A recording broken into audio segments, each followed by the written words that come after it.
चुड़ैल का कंगन। The horror story in Hindi.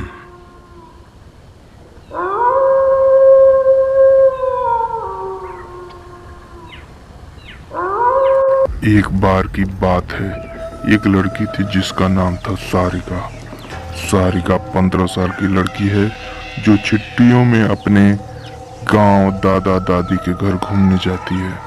Sarika जब अपने दादा दादी के घर पहुंचती है तो उसके दादा दादी अपनी पोती से मिलकर बहुत खुश होते हैं, पर यह बात किसी को नहीं पता कि जल्द ही इनकी खुशी पर ग्रहण लगने वाला है।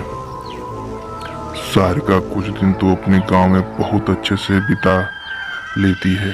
फिर एक दिन सारिका अपने सहेलियों के साथ गांव के बागीचे में खेल रही थी। सारिका खेलते खेलते आम के पेड़ को देखती है।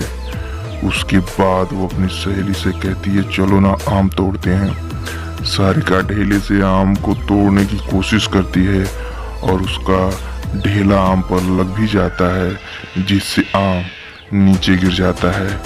पर आम गिरते हुए थोड़ी दूर मिट्टी में दबे एक पोटली के पास चला जाता है।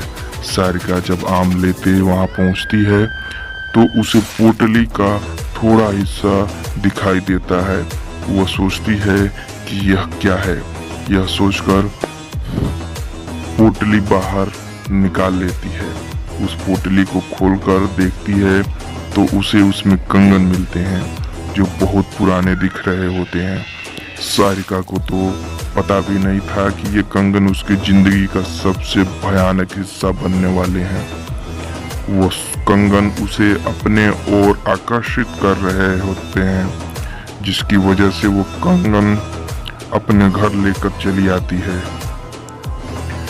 घर आकर वो ये सारी बात अपनी दादी को बताती है और कंगन भी दिखाती है। फिर दादी ने जो कहा वो सुनकर सारिका डर से कांपने लगती है। दादी कहती हैं कि पोटली कोई आम पोटली नहीं थी, वह एक चुड़ैल की पोटली थी। तुमने ये कंगन उस पोटली से निकालकर उस चुड़ैल को गुस्सा दिला दिया है। वो अब तुम्हारे पास जरूर आएगी। सारिका डरते हुए दादी से बोलती है, मैं समझी नहीं दादी, वो क्यों और कैसे आएगी। दादी ने बोला, ऐसी पोटली में भटकती हुई आत्माओं को कैद करके जमीन में गाड़ा जाता है और तुमने उस पोटली को जमीन से निकाला है और उसका कंगन भी तुम लेकर आई हो। तुम इस मनहूस कंगन के साथ उस चुड़ैल को भी अपने पीछे ले आई हो। ऐसी भटकती हुई गुस्सैल चुड़ैलें अपना बदला लेती हैं। वो चुड़ैल भी हमसे अपना बदला लेने जरूर आएगी। सारिका इस बात से डरती तो है, पर उसे ज्यादा यकीन नहीं होता। वो जाकर अपने कमरे में सो जाती है। उसी रात को करीब 1 बजे उसके कमरे की लाइट जलने बुझने लगती है। सारिका की नींद खुलती है तो देखती है लाइट नहीं है। वो अपने बिस्तर के बगल रखे टेबल पर पानी पीने के लिए मुड़ती है। तभी वो देखती है टेबल के कोने में कोई औरत बैठी है, जिसकी आंखें एकदम लाल और एकटक उसे देखी जा रही है। सारिका चिल्लाते हुए दादी के पास जाती है, पर दादी के कमरे में दादी नजर नहीं आती हैं। वो बरामदे में जाती है तो दादी उसको जमीन पर गिरी मिलती है। सारिका अपने दादा को खोजने जाती है, पर उसके दादा उसे कहीं नजर नहीं आते।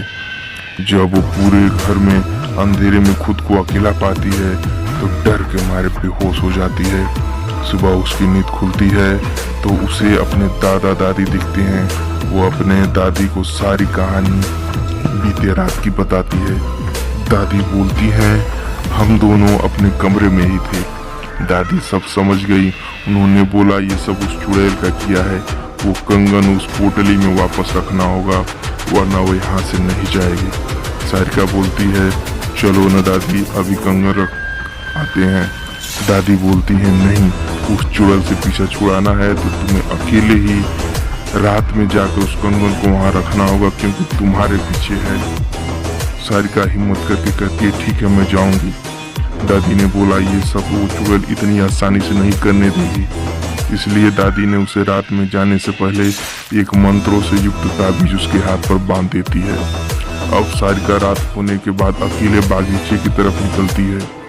थोड़ी देर बाद उसे किसी के रोने की आवाज सुनाई देती है, पर दादी ने कहा था कि वो चुड़ैल तुम्हें अपनी ओर आकर्षित करेगी, तुम उसकी तरफ ध्यान मत देना वरना वो तुम्हें अपने कब्जे में कर लेगी।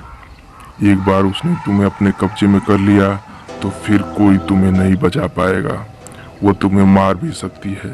सारिका इस बात का ध्यान रखते हुए ईयरफोन लगाई और गाना सुनते हुए चलने लगी। तभी कुछ दूर जाने पर उसका मोबाइल काम करना बंद कर देता है। फिर भी वो चलती रहती है और उस पोटली के पास पहुंच जाती है।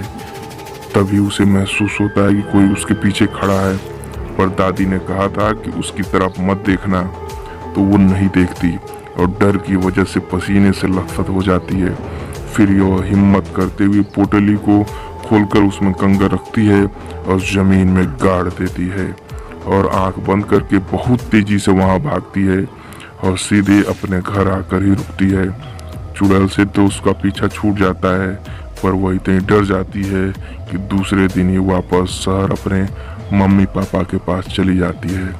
सारिका की जिंदगी का वो खौफनाक हिस्सा जिससे वो आज भी सोचकर कांप जाती है। तो कैसी लगी आपको हॉरर स्टोरी, कमेंट करके जरूर बताएं और लाइक शेयर सब्सक्राइब